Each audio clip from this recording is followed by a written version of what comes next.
வேர்வரை பாய்ந்த அன்பு ஒரு மகா குடும்ப காவியம். தென்காசி மாவட்டத்தின் மேற்குத் தொடர்ச்சி மலை அடிவாரத்தில் அமைந்திருந்தது அந்த அழகிய கிராமம்.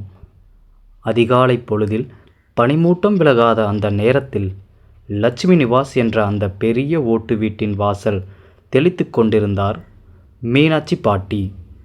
68 வயதானாலும் அவருடைய சுறுசுறுப்பு அந்த ஊரையே வியக்க வைக்கும்.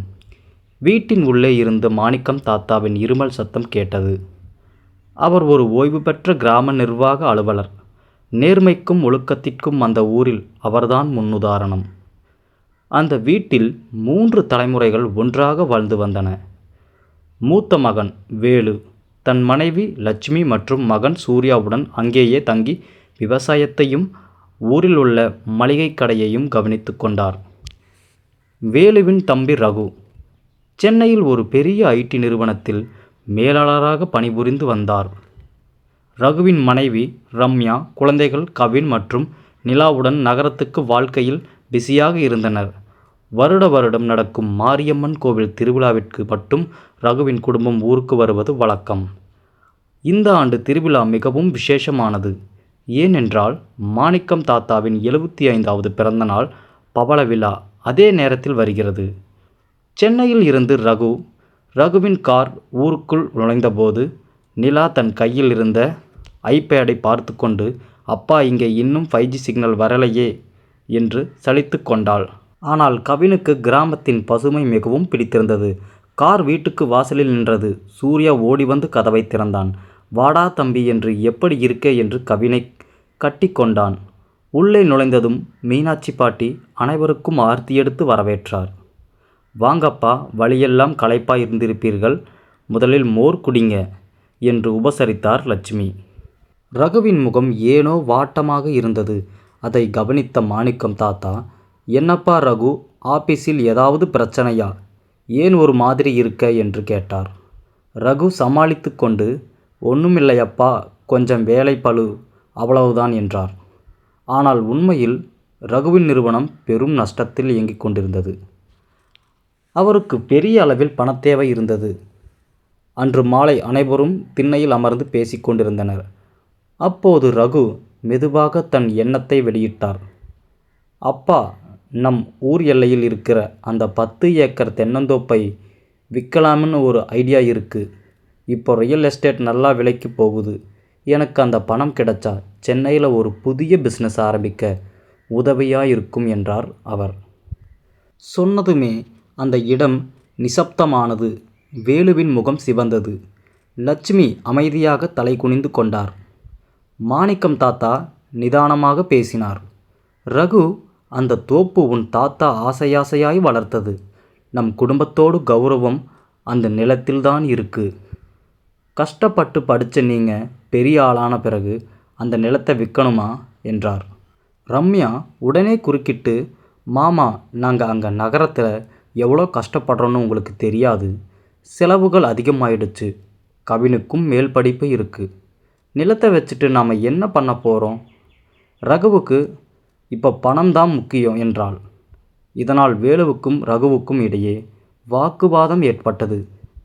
ரகு, உனக்கு காசு வேணும்னா என் கடையில் அடமானம் வச்சு தர்றேன், ஆனால் நிலத்தை விற்காதே, அதில் தான் நம்ம உழைப்பு இருக்குது என்றார் வேலு. அண்ணே, நீங்கள் எப்பவுமே இப்படித்தான் பழமைவாதியாக இருக்கீங்க, உலகமே மாறிடுச்சு என்று ரகு கத்த மீனாட்சி பாட்டி அழுது கொண்டே உள்ளே சென்றார். அந்த இரவு அந்த வீட்டில் யாரும் சரியாக சாப்பிடவில்லை. அடுத்த நாள் திருவிழா தொடங்கியது. ஊரே கோலாகலமாக இருந்தது. ஆனால் அந்த பெரிய வீட்டில் மட்டும் ஒரு மௌனப்போர் நடந்து கொண்டிருந்தது. இதற்கிடையில் மாணிக்கம் தாத்தாவின் தம்பி சொக்கலிங்கம் அங்கு வந்தார். அவர் ஏற்கனவே சொத்து பிரிவினையில் மாணிக்கத்துடன் சண்டையிட்டு பிரிந்து போனவர். ரகுவின் நிலையை அறிந்து அவர் ரகசியமாக ரகுவை சந்தித்தார். ரகு, உன் அண்ணன் உன்னை ஏமாத்துறான். அவன் அந்த நிலத்தை அவன் பையன் சூர்யா பேரில் எழுத பார்க்குறான். நீ உடனே உன் பங்கை கேட்டு வாங்கு. நான் வேணும்னா உனக்கு அந்த நிலத்துக்கு நல்ல விலையை தர்றேன் என்று விஷத்தை கக்கினார். ரகுவின் மனது மாறத் தொடங்கியது. அவர் தன் அண்ணன் மீது சந்தேகப்பட ஆரம்பித்தார். ஆனால் கவினும் நிலாவும் சூர்யாவுடன் சேர்ந்து ஆற்றுக்குச் சென்று மீன் பிடித்தும் மாட்டு வண்டியில் ஏறி ஊரை சுற்றியும் மிகுந்த மகிழ்ச்சியுடன் இருந்தனர். கவின் சூர்யாவிடம், அண்ணா, இங்கு இருக்கிற மாதிரி நிம்மதி சென்னையில் இல்லவே இல்லை. அங்கு எப்போவும் ஒரே சத்தம், புகை. இங்கே வந்துட்டா எனக்கு எல்லாமே மறந்துடுது என்றான். அதை கேட்டு சூர்யா, இது நம்ம மண்ணுடா கவின், இதை விற்கக்கூடாதுன்னு தான் உங்கள் அப்பா கிட்ட போராடுறோம் என்றான். திருவிழாவின் முக்கிய நாளில் திடீரென மாணிக்கம் தாத்தாவிற்கு மயக்கம் ஏற்பட்டது. அவர் அப்படியே திண்ணையில் சாய்ந்தார். பதறிப்போன வேலுவும் ரகுவும் அவரை தூக்கி கொண்டு ஊர் மருத்துவமனைக்கு ஓடினார். மருத்துவர் பரிசோதித்துவிட்டு, அவருக்கு மாரடைப்பு ஏற்பட்டிருக்கு, ரொம்ப மன அழுத்தத்தில் இருக்கிறாரு, உடனே சிட்டியில் இருக்கிற பெரிய ஹாஸ்பிட்டலுக்கு கொண்டு போகணும் என்றார். ரகுவின் கார் வேகமாக சிட்டியை நோக்கி பறந்தது. ரகுவின் கைகள் நடுங்கின.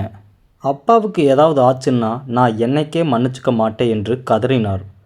மருத்துவமனையில் தீவிர சிகிச்சை பிரிவில் மாணிக்கம் தாத்தா அனுமதிக்கப்பட்டார். அடுத்த 24 மணி நேரமும் மிகவும் முக்கியமானது என்று மருத்துவர் கூறினார். அந்த நேரத்தில் ரகுவின் போனுக்கு ஒரு மெசேஜ் வந்தது. அவருடைய பழைய நண்பர் ஒருவர் ரகு எதிர்பார்த்த முதலீட்டை செய்ய சம்மதிப்பதாக தெரிவித்திருந்தார். ஆனால் ரகுவுக்கு இப்போது அந்த பணம் பெரிய விஷயமாக தெரியவில்லை. தன் தந்தையின் உயிரே முக்கியம் என்று உணர்ந்தார். மறுநாள் காலை மாணிக்கம் தாத்தா கண் விழித்தார். ரகு ஓடிச் சென்று அவர் கையை பிடித்து கொண்டார்.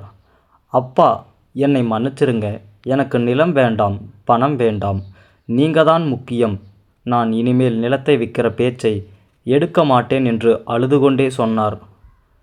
ரம்யாவும் தன் தவறை உணர்ந்து லட்சுமியின் கைகளை பிடித்து கொண்டாள்.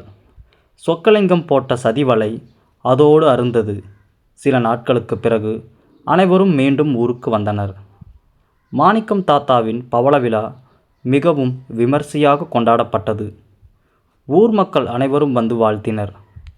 ரகு ஒரு முடிவு எடுத்தார். அண்ணே, நான் மாதம் ஒரு முறை சென்னையிலிருந்து இங்கே வருவேன். கவினும் நிலாவும் இங்கேயே வந்து கிராமத்து வாழ்க்கையை கற்றுக்கட்டும். அந்த நிலம் நம் சந்தாதியினருக்கு சொந்தம் என்றார். கதையின் இறுதியில் நிலா தன் டைரியில் எழுதினாள், சென்னையில் எனக்கு நிறைய நண்பர்கள் இருக்கலாம், ஆனால் என் தாத்தா வீடும் அந்த பச்சை வயல்களும் தான் என் உண்மையான உலகம். வேர்கள் எவ்வளவு அழகாக இருக்கிறதோ அவ்வளவு உறுதியாக மரம் வளரும் என்பதை அந்த குடும்பம் உணர்ந்தது. அன்பு எல்லாம் மீண்டும் சிரிப்பொலியால் நிறைந்தது. உறவுகளின் மேன்மை பணத்தை விட பெரியது என்பதை அந்த கிராமத்து மண் அனைவருக்கும் போதித்தது. இன்னும் விரிவாக, அந்த வீட்டில் மீனாட்சி பாட்டி செய்த பலகாரங்களின் வாசம் வீசிற்று. நிலா பாட்டிக்கு உதவி செய்து கொண்டிருந்தாள். பாட்டி, இந்த அதிரசம் எப்படி இவ்வளவு ருசியாக இருக்கு என்று கேட்டாள். அதில் நான் அன்பை கலந்து செய்கிறேன் நிலா, அதான் என்று பாட்டி சிரித்து கொண்டே. சூர்யா தோட்டத்தில் புதிய தென்னங்கன்றுகளை நட்டுக்கொண்டிருந்தான். கவின் அவனுக்கு தண்ணீர் ஊற்றி உதவினான். ரகுவும் வேலுவும் திண்ணையில் அமர்ந்து விவசாயத்தை பற்றி பேசிக்கொண்டிருந்தனர். ஊர் மாரியம்மன் கோயில் மணியோசை கேட்டது. அது ஒரு புதிய தொடக்கத்திற்கான அறிகுறியாக இருந்தது. எத்தனை பிரிவுகள் வந்தாலும், எத்தனை பிரச்சனைகள் வந்தாலும், ஒரு குடும்பம் ஒன்றாக இருந்தால் எதையும் சாதிக்க முடியும் என்பதற்கு மாணிக்கம் தாத்தாவின் குடும்பமே சாட்சி.